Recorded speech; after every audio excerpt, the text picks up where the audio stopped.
Damn!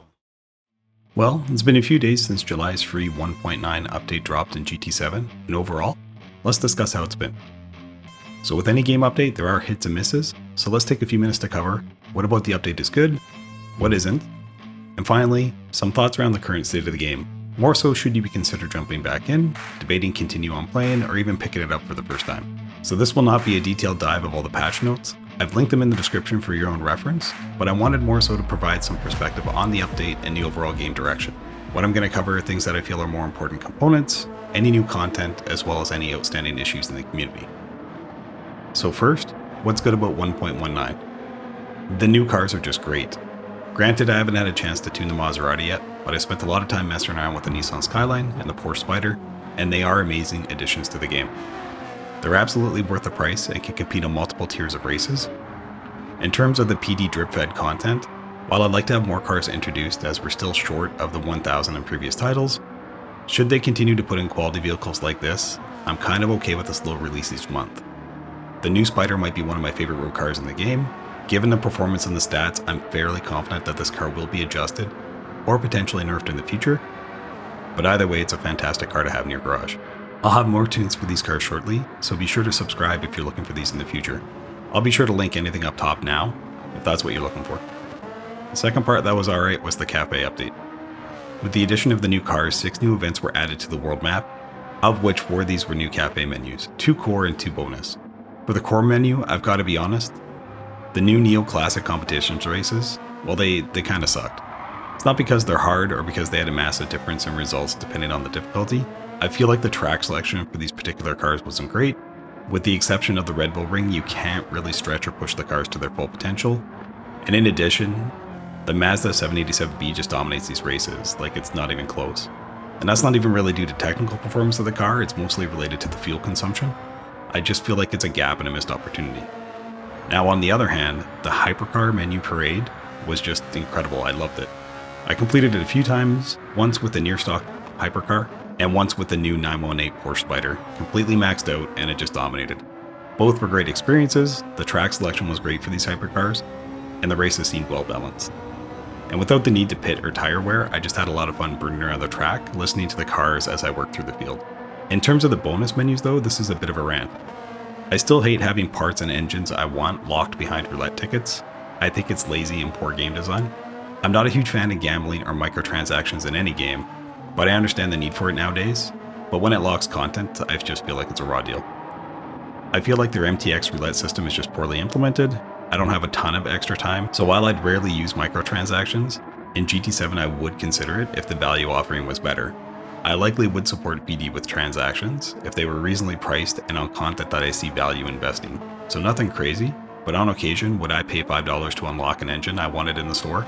Without question, because to me that's worth it. Now on the other hand, would I spend $100 to have enough credits to buy a legendary car? Personally, I wouldn't. So having a rare component or engine upgrade locked behind a roulette ticket is baffling to me. With the simple change of how rare parts and engines are implemented, I think it could be better for the community and also benefit the developer. It's crazy to expect a consumer to spend more than the price of the game itself to pick up a legendary car, so while I'm not opposed to MTX, I am opposed to the predatory pricing of it, or there not being enough value to the customer. Overall, MTX just needs to be a bit more reasonable, just because people play multiple titles. So that kind of leads into the next point and something that was a nice surprise with the 1.19 update. Additional engine swaps were added to the game, which is amazing and something I'll continue to be excited about through GT7's lifecycle. Some of my favorite cars to drive in game have been swap vehicles. If you haven't checked them out, check out the M3, the Mach 1, the Mazda RX-7, or the Mini Cooper, as all these swaps are incredible. Tuning these swaps and getting to work on specific courses is incredibly rewarding, and it's nice to have options when doing dailies. So if you're looking for some swaps, I've linked a playlist up top for you to check out whenever you have some time. One other content update was Scapes. Now, I likely don't use this as much as I should, but the game is beautiful. The addition of new Scapes monthly is great, and while I think it's somewhat limited content, I can appreciate it something that'll continue to develop over time. The game does look amazing, and the ability to show off a new car or livery is important. Now, in addition to the content that we just covered, there were 2 quality of life additions that I thought were a good step in the right direction. The first one was the addition of the race shop. Being able to pick up a set of rain tires or a ballast to tweak your car at the track is incredibly valuable, and honestly it should have been part of the game's release, but good on the developers for adding it. It'll save people a lot of time over the course of the game. and the second one was multiple chat templates added to lobbies. Again, just a great feature that actually improves the gameplay experience. There were a number of other small UI or physics adjustments made to the game that are great to see that they continue to knock these out. So in terms of the good, those were the additions that I'm most excited about. Would I like more tracks? Yeah, for sure. But I'm still working through the current content in this game, so I'm not stressing over new tracks monthly.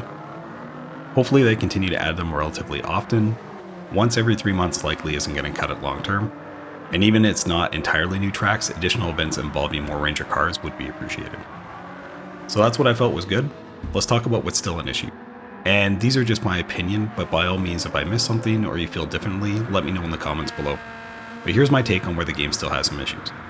The first one is online racing continues to need some improvement. The penalties still seem random, the players are abusing the current relaxed state of penalties. I will say that the races seem to be getting cleaner, but how a person can use you as some sort of external braking device on multiple corners and not take a severe penalty is completely broken. The developers need to figure this one out. I'm actually enjoying playing online races, and I don't mind having the occasional latency issue, but literally having people abuse the system does get old fast. I know that's normal in multiplayer games nowadays, but it does seem a little bit excessive in the game's current state.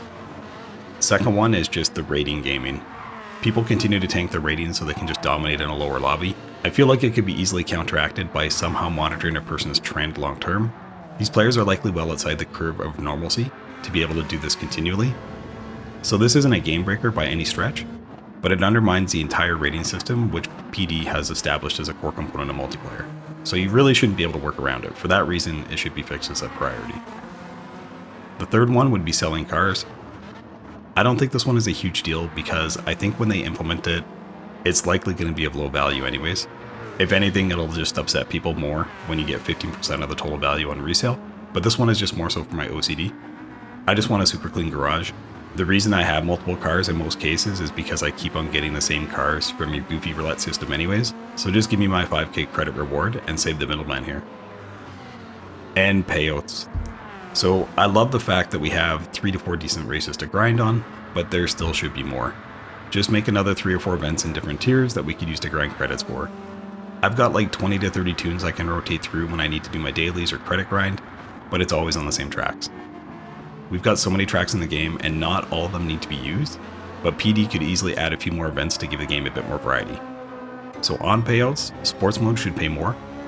Now that might actually compound the problem with sport mode that I mentioned earlier, but I'd be willing to suck up a tough raise or two if the payouts were more reasonable. Right now, with limited game time, I have to choose between sport and single player if I need credits to pick up a legendary car. And unfortunately, sport mode isn't going to win that one often, meaning PD is basically forcing me to choose to not play multiplayer as often as I would like to. So stepping back and looking at the 1.1 update, is it good?